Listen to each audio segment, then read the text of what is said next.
Good morning. Last week I spoke to you about a concern that I had. And that concern is that we suffer from a disease called, apathy. And I gave you a word also, bystander apathy. We are ready to stand on the side and just look at what's happening and not move forward and help. And I left you with a challenge that in this year 2013, that you will look around and you'll see those who have need and do something about it. Today I'd like to continue with that, with the story of the Good Samaritan.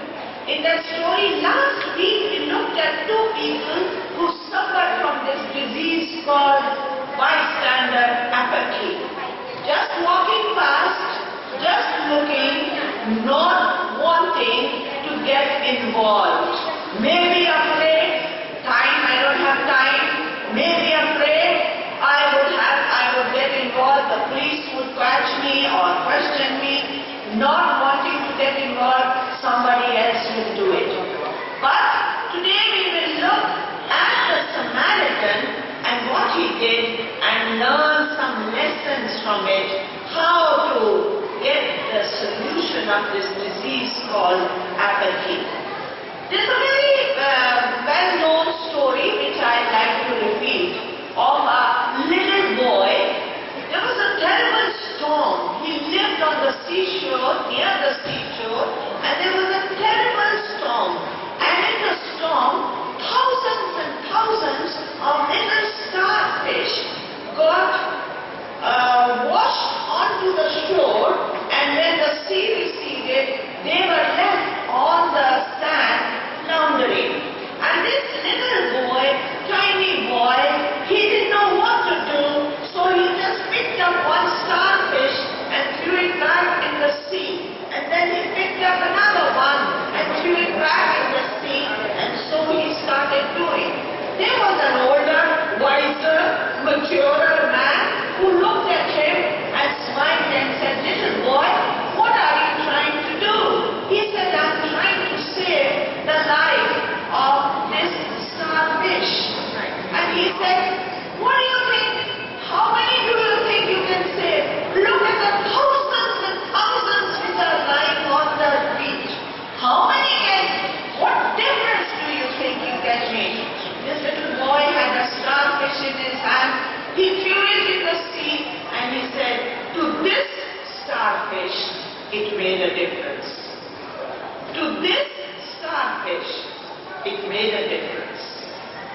What he meant was, maybe I can do nothing for the thousands and the thousands in need, but for this one, whom I got in my hand, I have made a difference. And that's what we are called to do.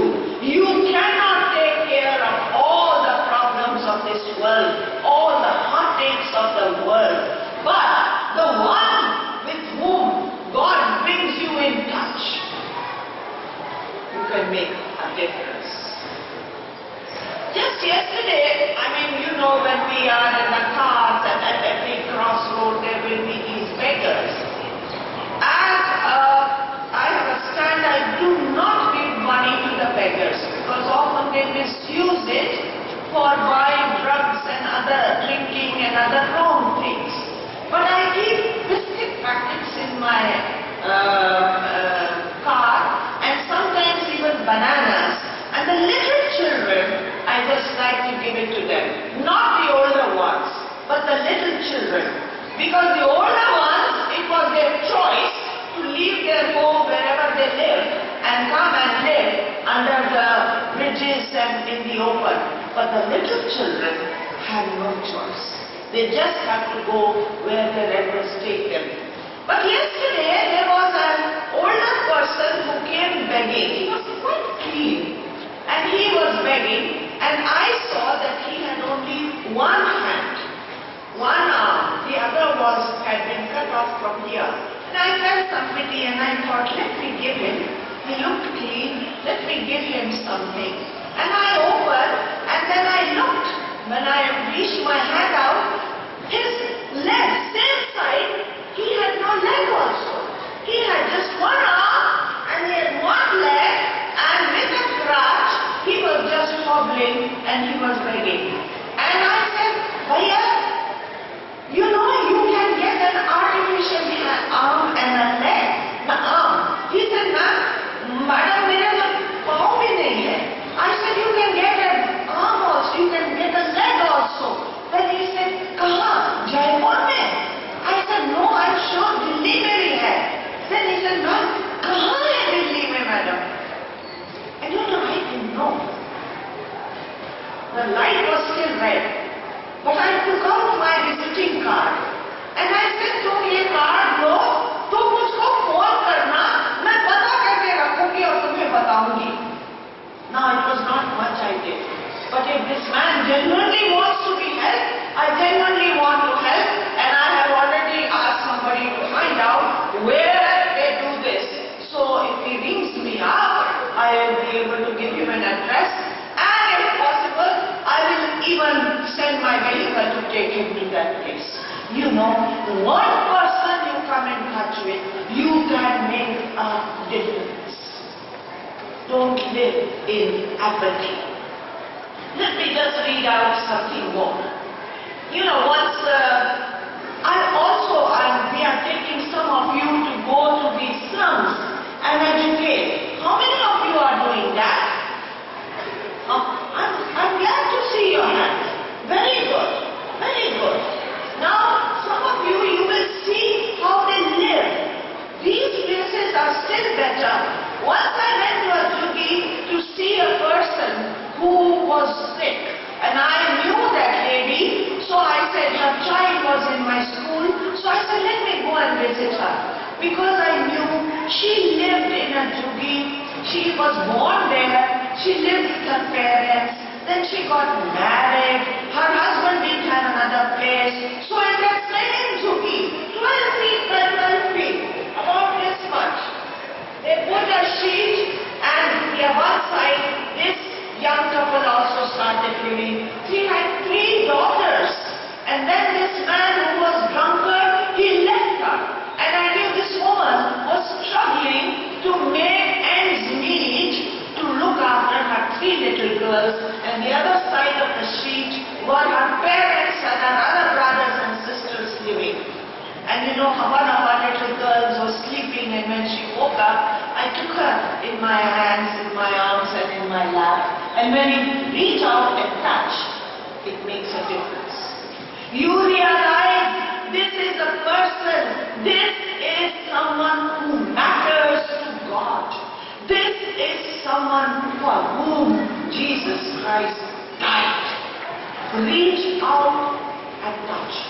To put apathy to death, I need to get face to face with those who are hurting and to feel their pain. And number 2, I need to take some meaningful action.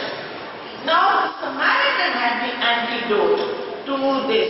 Let me just read out what he did. It says, but the Samaritan, as he journeyed, came to where this man was. You remember the man? He had been beaten up by robbers and left by the side of the road. All his things had been robbed and he was physically hurt. And when he saw him, he had compassion. He felt pity. Allow yourself to feel pity. Allow yourself to feel compassion.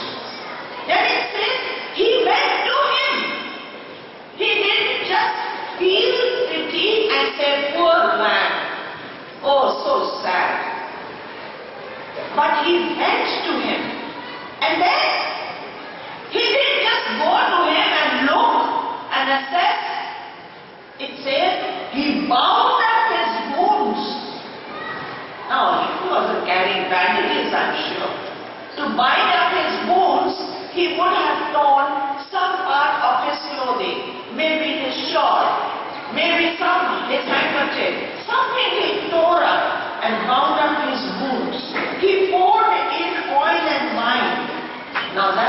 enough, he didn't just do that and leave him there. He said he set him on his own animal. Now he could have had one animal of which he was riding. Now he sets him on that animal and he brought him to an inn. Obviously this was a place he used to spend the night in when he used to go on his journey, because the innkeeper seems to have known him. And in the inn he took care of him.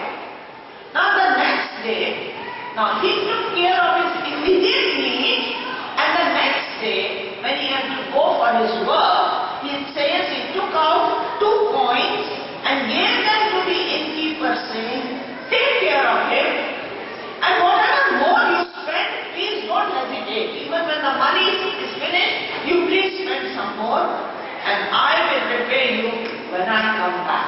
He took care of his immediate needs and he made arrangement for his future need. This is action. He didn't just feel the compassion. That is first step. Second, he cared enough to make a difference. You know, when our hearts are broken with the pain of others, we begin to see them as people whom God loves, and until we get close enough for our heart to be touched, we will remain apathetic, calloused, hard, suffering from bystander apathy. There is an organization called World Vision which helps poor people. And you know what is their motto? They say, let your heart be broken by the things that break the heart of God. Let your heart be broken. Not broken because you have lost something you possess. Not broken because you've got 1 mark less. Don't let your heart be broken by these little things. Not broken because your mommy didn't make the food you like and gave you something to eat which you don't like. These are petty things. Don't shed tears over them. Not because somebody took away your food and ate it and broke your pencil. Don't let your heart be broken by these petty things. Let your heart be broken by the things that break the heart of God. Injustice, pain, poverty, hunger, people suffering. Step 3. Step 1, get close to them. Feel pity. Step 2, care enough to make a strategy. And step 3, not enough. Don't stop there. Shedding a few tears is not enough. Nothing will happen. You have used your head and now use your hands. Move into action. The Good Samaritan had a clear plan of action. But he paid a price. Let me read it out to you what happened. Now here is the quotation I am reading for you. The Good Samaritan paid a price when he stopped to help a bloody and broken traveler on the road. It cost him time, it cost him energy, it cost him physical strength, it cost him money out of his pocket. He got his hands dirty. He probably ended up with some blood on his clothes. The little boy on the seashore threw starfish back into the ocean until his little fingers were raw and his arms were sore. My challenge, look around, see the pain around, and do something. Do something. Don't just feel the pity. Do something. And children, Mount Carmel children, you need to do something. Don't say, I'm too small. You are not. You can make a difference by making the difference in your life. May God bless you and may God